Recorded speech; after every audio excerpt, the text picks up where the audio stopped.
everybody, and welcome back to Veggie Vero's Kids Corner. I'm your host, Veronica Green. I'm back today at the Delray Beach Children's Garden. And as you know, we have entered fall, even though it still feels like summer, but we're in fall. So I thought for the craft today, it would be fun to make fall trees. Now, if you look closely, this tree was made using a handprint. See the handprint? And then I did sponge painting all around it and even glued on some real leaves just to give it extra texture. Very fun craft and very easy. All you'll need is some paint. Okay, try to get some fall colors like oranges, yellows, and reds and browns. And you will need a sponge. I'm going to show you how to sponge paint. Now, if you have a sponge brush, which is just like a wooden stick with a sponge at the end, then you're all set. But I figure that most of you probably don't have that lying around your house, so I'm going to show you how to do it from scratch with a sponge. And it can even be an old used sponge that you were thinking of throwing away. Okay, so get your sponges out, your paint, gather some leaves, and a piece of paper. We're going to make our fall handprint trees with sponge painting. But before we do that, you know I have a good story to read you, right? Today's story is called Bird Hugs. Bird Hugs. Super cute book by Adamson. And it's about a bird who had really long arms. So long that he couldn't fly. Let's find out what happens with bird hugs, and then we'll dive into the craft. Okay? All right, so everybody get ready, get cozy. Here we go. Bernard was not like other birds. Oh my goodness, those are long wings. Whoa.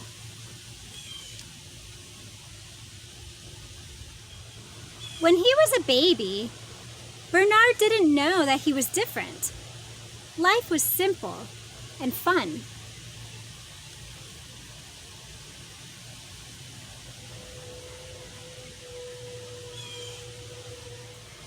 But then, Bernard's friends began to fly. And no matter how many times he tried, it was something that Bernard just couldn't do.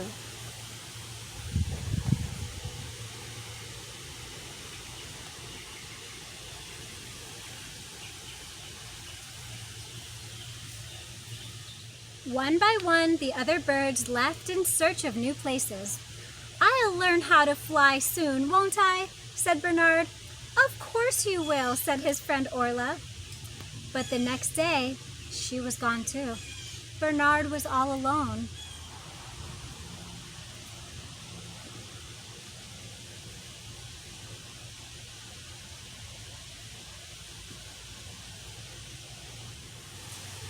Maybe he just needed a little help?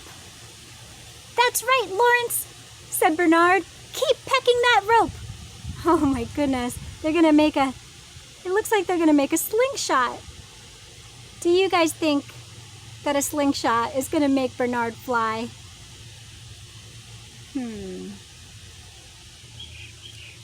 I'm flying!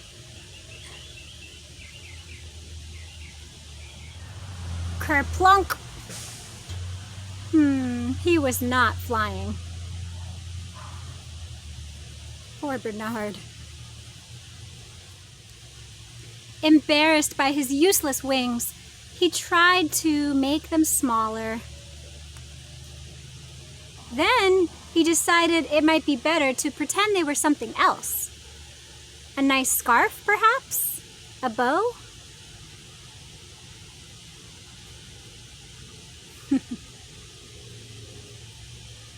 It was hopeless. Bernard felt utterly sorry for himself. He found a lonely branch and made it his home. Days turned into nights, seasons changed. Different creatures came and went. Bernard barely noticed them. But then, one evening, he heard a sound. There's Bernard feeling sorry for himself. The seasons came and went.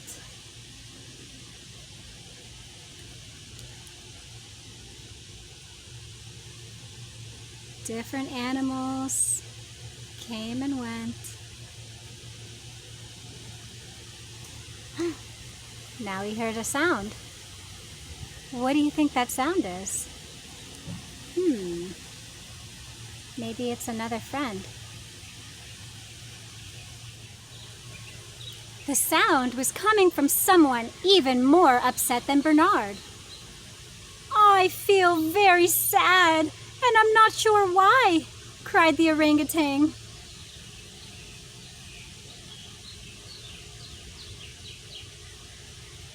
Bernard jumped up with his long wings and gave the orangutan a great big hug.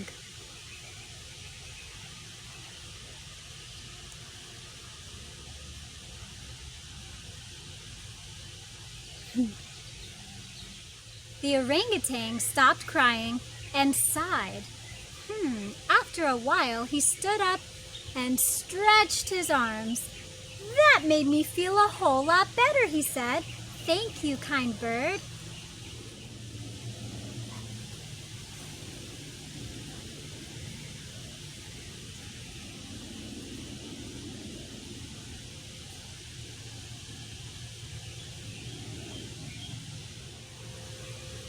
Back at his branch, Bernard thought to himself that maybe his wings were good for something after all. For the first time in a long time, Bernard slept soundly and woke up refreshed, which was just as well, because... Whoa! We want hugs! We want hugs! We want hugs! All of the animals had heard about the wonderful hugs that Bernard can give with his long special wings. And so they all lined up in the morning and they were ready to get their own hug. Wow.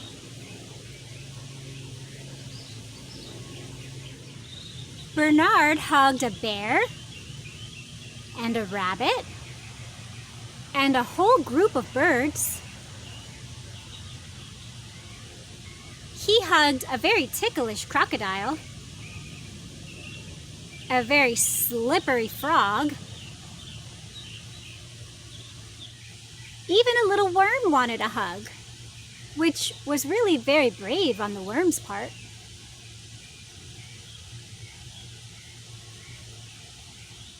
Now, every morning without fail, there was a line.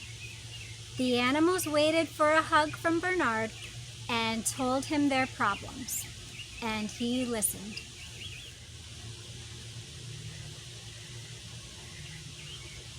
Look at that. He got to give hugs every morning. Let's see what the animals' problems are. The lion is saying, "It can be lonely at the top of the food chain." The raccoon is saying, "It's hard being the youngest."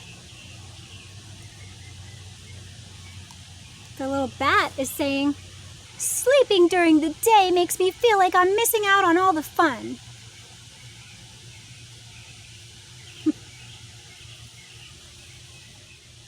Bernard didn't feel sorry for himself anymore, and all that hugging made his wings feel strong. Maybe even strong enough for flying. Crash. Maybe not for flying. "Oh, I suppose there's more to life than flying," said Bernard. And he was right. There was much more to life than flying. Look at all these new friends he has. The orangutan, the birdies. I see a kitty cat up in the branch. What other animals do you see? I see another monkey. A slithery snake. Oh yeah, he has a lot of friends now.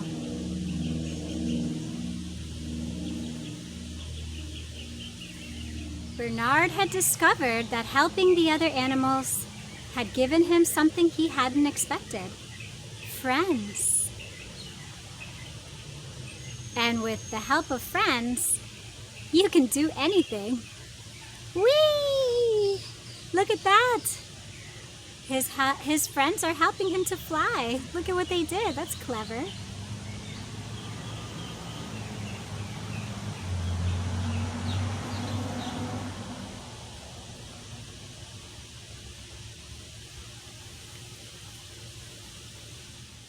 All right, guys. Wow, what a beautiful story. Would you want to get a hug from a bird with big, long wings like Bernard?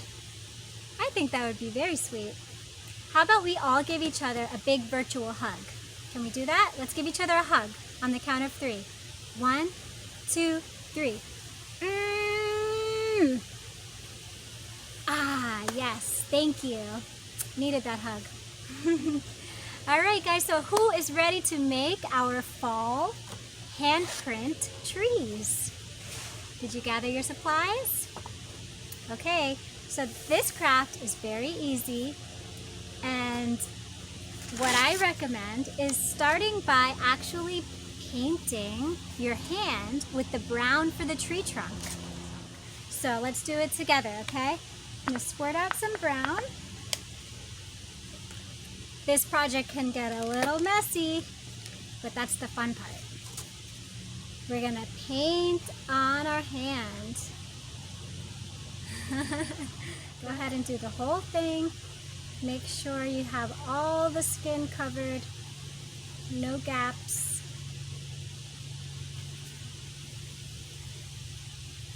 Okay.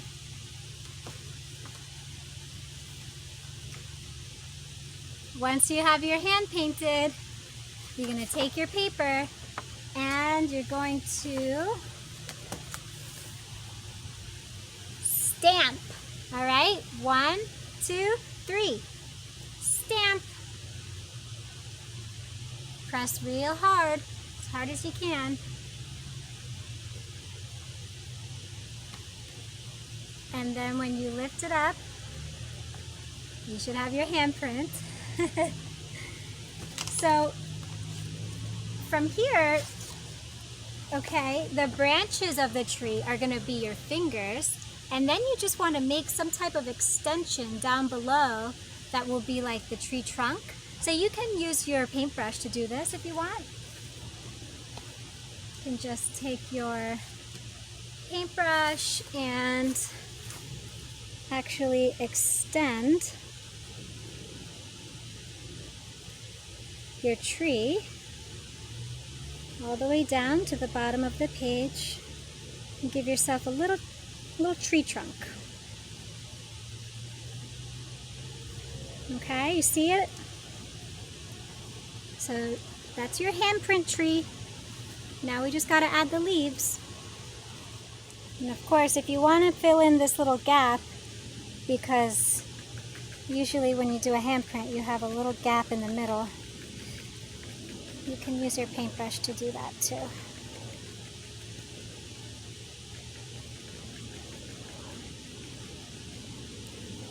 There we go.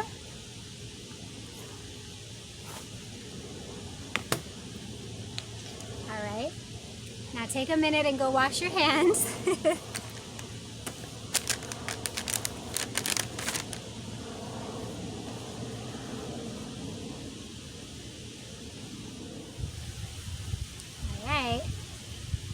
Once you got your hands nice and cleaned up, then you can continue your project. So go ahead and squirt out your other colors, your reds, your yellows, your oranges.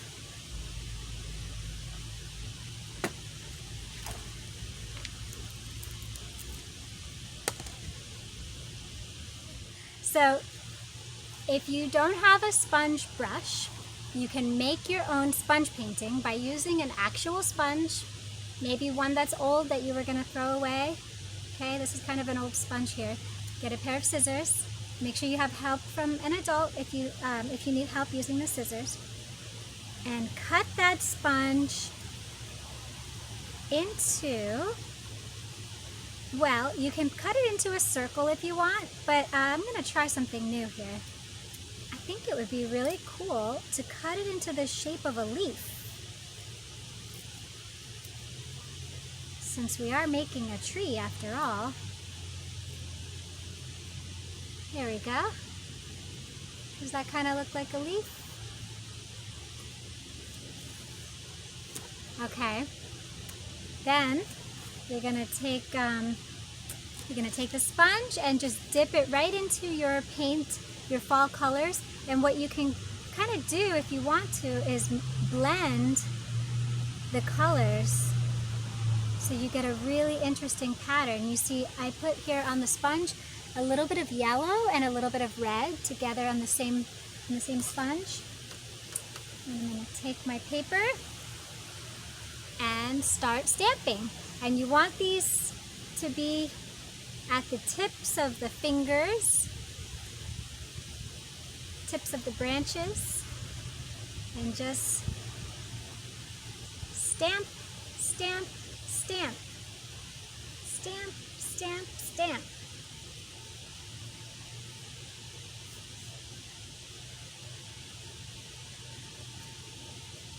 So it might start out looking a little funky, but keep on adding color to it and you'll see it slowly starts to come together.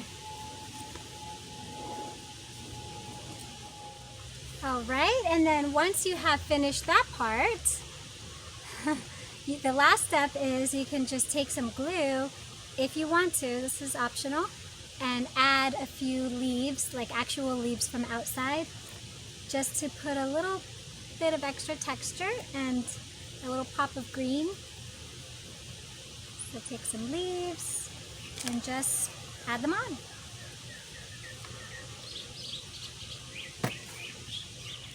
All right, what do you think? Kind of looks like a fall tree, huh? Well, listen, no matter what time of the year it is, sponge painting and finger painting is always fun, especially when you do it outside in nature. All right, everybody. Well, thank you so much for tuning in. That's all for today. I hope you enjoyed the story and the craft, and I'll see you guys here next time on Veggie Vero's Kids Corner. Have a great day, guys.